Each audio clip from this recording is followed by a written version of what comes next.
যারা green tea খেতে পছন্দ করেন না বা খেতে পারেন না তারা কিন্তু চাইলে এভাবে ট্রাই করে দেখতে পারেন। ভীষণ ভালো লাগে কিন্তু। আমি কিভাবে গ্রিন টিটা তৈরি করছি বলছি আপনাদেরকে। এই যে দেখতে পাচ্ছেন, এখন একটু আমি লেবুর রস দিয়ে দিলাম। এতে কিন্তু খেতে অনেক বেশি ভালো লাগে। আর কালারটা দেখেন।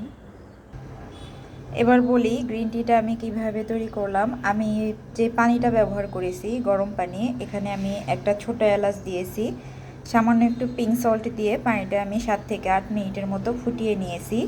এরপরে তো দেখতেই পারলেন, একটা টি ব্যাগ দিয়ে এর মধ্যে পানিটা ঢেলে দিলাম। এরপরে দিয়ে দিলাম সামান্য একটু পরিমাণ লেবুর রস। এই লেবুর রসটা দিলে কিন্তু, আর একটু এলাচ দিয়ে দিলে গ্রিন টির টেস্টটা অনেক বেশি ভালো লাগে। অনেকে এভাবে খায়, আবার অনেকে খায় না। যারা যারা এভাবে খান আমাকে জানাতে পারেন। আমি অনেক সময় কিন্তু এলাচের সাথে একটু করি আর কি, আদা কুচি করে দিয়ে দিও, সেটাও ভালো লাগে। আসলে সব সময় তো একই রকম করে ভালো লাগে না, আর গ্রিন টির আসলে আলাদা কোনো টেস্ট হয় না, এই জন্য যাতে খেতে একটু ভালো লাগে। আর তাছাড়া মশলা পানি কিন্তু আমাদের শরীরের জন্য ভীষণ উপকারী। দারচিনি, এলাচ, লবঙ্গ, আদা সব কিছু একত্রে যদি ফুটিয়ে খাওয়া যায় সেটাও কিন্তু অনেক উপকার। যেমন একদিকে গ্যাস্ট্রিকের জন্য আপনি উপকার পাবেন, আরেকদিকে হচ্ছে আপনার ওয়েট লুজও হবে।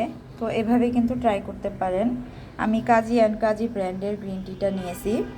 এটা দেখেন, আমি কিন্তু টি ব্যাগটা এখনও নাড়াচাড়া করি নাই, তারপরেও কি সুন্দর কালার, মার্শাল্লাহ। আর খেতেও কিন্তু অনেক ভালো লাগে। এভাবে কিন্তু একবার ট্রাই করতে পারেন, খারাপ লাগবে না। এই যে দেখেন, আমি কিন্তু এটা এখন খাবো, একদম খাওয়ার জন্য রেডি। জাস্ট একটু ডিপ করে নিচ্ছে আর কি। গ্রিন টি কিন্তু শরীরের জন্য ভীষণ উপকারী। চেষ্টা করবেন দিনে 2 বার না খেলেও একবার খাওয়ার। গ্রিন টিতে কী কী বেনিফিট পাওয়া যায় সেটা কিন্তু গুগল করে অবশ্যই জানতে পারবেন। আর যারা ডায়েট করছেন কিংবা হেলদি ডায়েটে আছেন, ওয়েট লুজ করতে চাচ্ছেন কিংবা আপনার ওয়েট মেনটেন করছেন, মানে আপনি আর ওজনটা কমাতে চাচ্ছেন না, আপনার ওজনটা যাই আছে ধরে রাখতে চাচ্ছেন, সেজন্যও কিন্তু গ্রিন টি খেতে পারেন। আর সবচেয়ে বড় কথা হচ্ছে মেটাবলিজম বুস্ট করে গ্রিন টি খেলে। মানে মেটাবলিজম যখন আপনার রেটটা বেড়ে যাবে মেটাবলিজমের, আপনার ওয়েটটা কিন্তু তাড়াতাড়ি কমে যাবে। এই জন্য খেতে একটু বিস্বাদ হলেও খাওয়া ভালো। তো আমি সবাইকে রেকমেন্ড করব যে দিনে 2 কাপ না হলেও 1 কাপ খাবেন। তবে সত্যি কথা বলতে গ্রিন টি আমার তেমন একটা পছন্দ না, ওই খেতে হয় বলে খাই আর কি। এই জন্য এক এক দিন এক একভাবে খাই, যেন অনীহাটা না আসে। আর কে কোন ব্র্যান্ডের গ্রিন টিটা খান সেটাও বলবেন। আমি মাঝে মাঝে কিন্তু অর্গানিকটাও খাই। অর্গানিক গ্রিন টির একটা ভিডিও আমার পেজে রয়েছে, চাইলে দেখে নিতে পারেন আমি কোন পেজ থেকে নিই, কীভাবে নিই।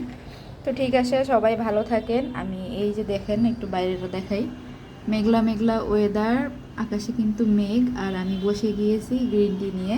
এখন আমি গ্রিন টিটা এনজয় করব। আল্লাহ হাফেজ।